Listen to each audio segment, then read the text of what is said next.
As I've said before, and I'll continue to say now, basketball is perhaps one of, if not the most unifying sport in the entire world. And as a result, it's accessible for people of all ages, creeds, genders, and identities. And even though there's an obsession, an absolutely legitimate reverence for the NBA and the high-level skill that we've seen, in recent years, the basketball content creator sphere has similarly elevated its skill and notoriety across the internet and into the mainstream. This has taken the form of the elevation of individual skills in players like Devontae Friga, Nas, and the entirety of the Next Chapter movement, not to mention In the Lab, which has not only helped to rope in a whole other group of elite hoopers, but also raised the competition to a level that was almost unimaginable in years past. However, while this modern era of high-level pros and constant collaboration between hoopers is certainly entertaining, I'm washed enough to remember a time when the content creator community wasn't this established, and recall perhaps the most foundational event to the modern era of YouTube basketball and content creator hoops as a whole. So, let's take a trip back to where it all began, 2017. This year is remembered as one of highs and lows in both the NBA and high school basketball. And while I've covered them all before and made it pretty clear that I have on the rose-colored glasses that come with nostalgia for the era, the YouTube basketball sphere at this point was in such a radically different space. For starters, the older, or I guess at this point you could call them legacy creators in the sphere, were not yet necessarily the powerhouse creators who collab with the NBA and play in all-star weekends routinely now. And in this era, it was a massive deal just to meet an NBA player on camera, and to actually solidify a collaboration with one was almost unheard of around this point. Even still, while it was a rarity, if and when it did happen, it would almost certainly come from the second part of the YouTube basketball community, the sneaker community. See, the sneaker community, basketball community, and 2K community were all within similar lanes, as tends to happen when making content for a younger, blacker male audience, and with each respective community being smaller due to a lack of knowledge both on how to make videos and how lucrative this could be, they were all put together in a similar sphere to make up this amalgamation of the community that we know today. Big-time sneaker YouTubers like Kaya Somar, Tony D2 Wild, and Bowl all had some level of connection to basketball and the NBA community, even if that connection was just as shallow as reviewing the new, say, KD7 global game that dropped and somebody who might be making this video right now wasn't able to get it because their grandmother thought that it would make them a blood, even though my school's colors were red and I've never really recovered from it. But I digress. The point is, the sneaker/hypebeast sphere coexisted with the other two lanes where major players in the community were still elevating to the heights that we'd eventually see them achieve. Cash Nasty was still climbing to heights that he'd eventually end up reaching with his group 2Hype, and he was mainly in that 2K My Team community while also experimenting with IRL basketball content where we'd see that his jumper had, let's say, room for improvement.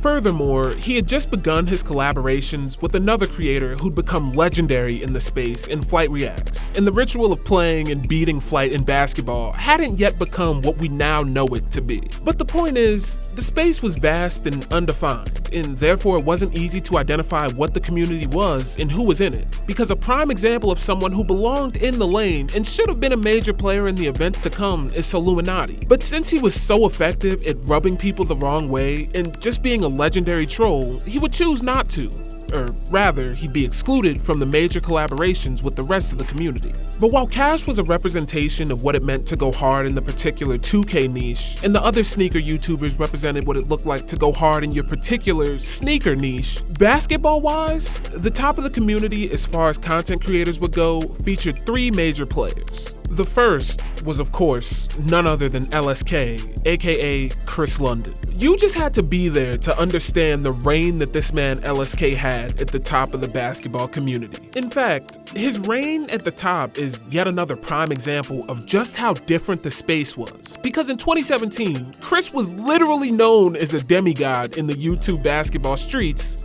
and it's for good reason. Standing at 6'10" alone will get you pretty far in terms of YouTube basketball, but then, when you add onto it that Chris had actually played in college, granted in a limited capacity thanks to injuries, and this wasn't the era where you could just throw a rock and hit a professional basketball playing YouTuber, you begin to get a better idea of just how elite he was in this small pool at this point. And that's without even addressing his game yet, which was as close as YouTube had ever seen to a KD clone. He had deep range with a high release point, and he also had enough of a handle to float and get by whichever non-6'10" content creator was trying to stop him. When you think about it, he pretty much mirrored what every 2K YouTuber he knew was spending their days trying to replicate virtually. And as such, he elevated to the top of the community, remaining mostly unquestioned in that status. But the reason that I say mostly unquestioned is because there was a group, a duo of content creators that I would argue were one of the first and greatest to come out of that era of basketball content creators. Trey Good and Jay Jones, also known as Kick Genius. Do your homework on Kick Genius and the impact and influence that they had on this entire content creator sphere. See, Kick Genius were another set of those unique floating type of guys where their talent shined not only just as content creators who were capable of releasing funny, informative, and entertaining sneaker and rap reviews, but also had serious game on the court to go along with it. Jay Jones, aka the Metronome, aka the Mid-Range Merchant, was the defensive pest of the two, and he had a reputation for not only being able to lock down the best of the best in the content creator sphere, but also for having an elite mid-range jumper and apparently having bars and cars. Jay made up one half of the group, and he's remained constant in the creator sphere, still making the performance tests that he was known for, as well as venturing into the food review side, coaching basketball in his native Arkansas, and collaborating with the NBA and really reaping the rewards of his early arrival and consistency within the space. But while Jay made up the defensive side of the group, Trey Good, aka the Drill Sergeant, aka Calvin Cambridge, made up the offensive and more eccentric side of Kick Genius. To be quite honest, Trey was viewed as another one of those sort of unicorns in the space at this point, because his game once again reflected the types of my players that people were making in 2K at this point. Trey had an elite jumper from the three that he could shoot with both his right and left hand since he was ambidextrous. And on top of being able to shoot, he also had a tough handle and was an explosive athlete, which gave his game the flair that was needed to be considered as a top talent in this time. Because essentially, if you were able to consistently dunk a basketball in 2017 YouTube, you were solidified as a top 5 talent already, and with Trey having that ability under his belt, the duo of Kick Genius pretty much held the 2 and 3 spot talent-wise. They were both known for their space in the sneaker community and helped to really popularize the performance test for sneakers, showcasing a variety of drills and overall testing some of the older Nike silhouettes and how they held up on the court. And they would have earlier channels discussing rap music or later make NBA reaction videos and generally showcase their friendship with the other members of the group like Dre, Nick, and Bradley. But Trey and Jay had a bunch of legendary collaborations and 2v2s showcasing their talent that have since unfortunately been deleted.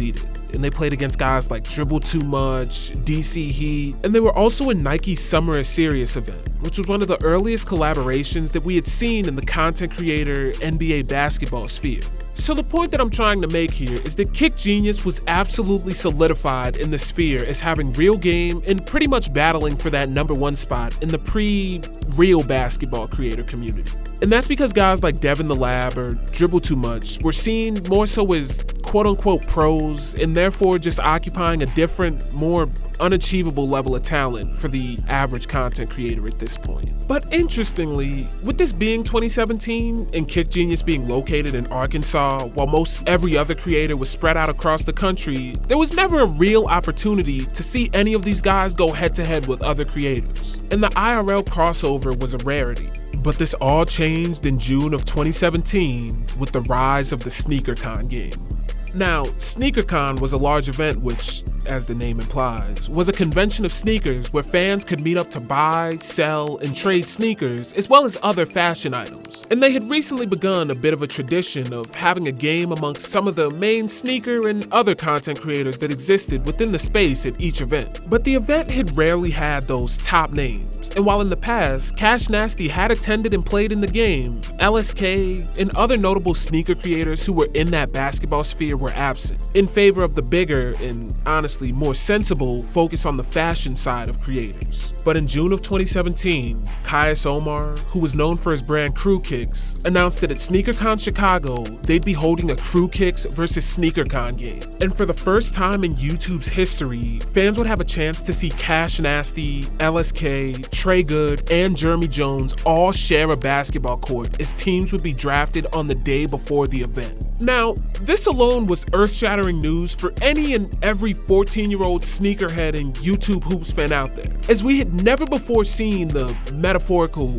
big three in that space share the court. And the anticipation only built even more when on the day of the draft, the team breakdown would not only see LSK and Cash Nasty on the same team with Caius Omar, but they'd be facing a YouTube All-Star team that featured Trey and Jay from Kick Genius. Fans were finally given a chance to see the big three of YouTube hoops match up on the court for the first time, and the game was undoubtedly peak cinema. For starters, with LSK on the Crew Kicks team, he was able to showcase all of that skill and prove that his reputation as a demigod was not unearned, pulling 3 after 3 from near logo range while also protecting the rim and coming up with some massively impressive blocks. And of course, respect to everyone involved, but he was absolutely lighting up Mystic Got Jokes, another content creator who mostly made skits and yet somehow found his way into the game because again, the basketball creation space was infinitely different, but LSK was giving him work on the court. However, on the other side,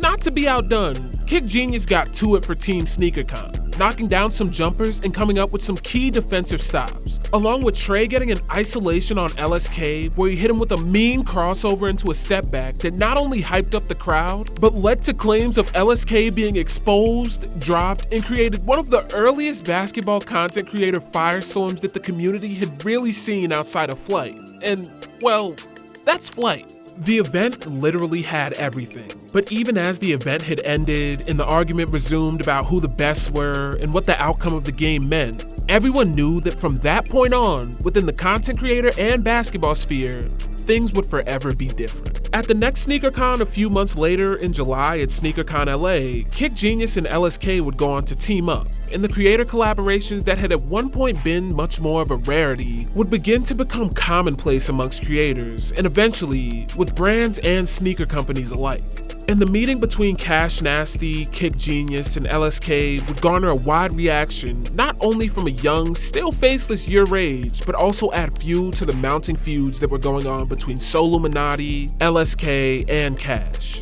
The SneakerCon Classic wasn't simply a collab between the biggest creators, but a real representation of what the basketball and content creation community could truly go on and become. After the event, for many viewers, the peak of YouTuber basketball talent suddenly wasn't seen as some sort of joke or measly attempt at switching lanes, but a place where there were some real, truly skilled creators. And we even saw some commenters questioning if LSK or Kick Genius could make it to go pro. And even though it might not even be a direct correlation, the event brought interest to the basketball community and likely helped to foster the idea that the IRL hoops community could grow into the behemoth it would end up becoming today. And though Kick Genius would go on to eventually fade away from the public, making a brief return in 2020 under the name of House before splitting off once again, and Crew Kicks would explore other business avenues while LSK and Cash Nasty would go on to become the megastar influencers they are now, every last one of them was foundational in helping to shape what the YouTube basketball community would eventually become.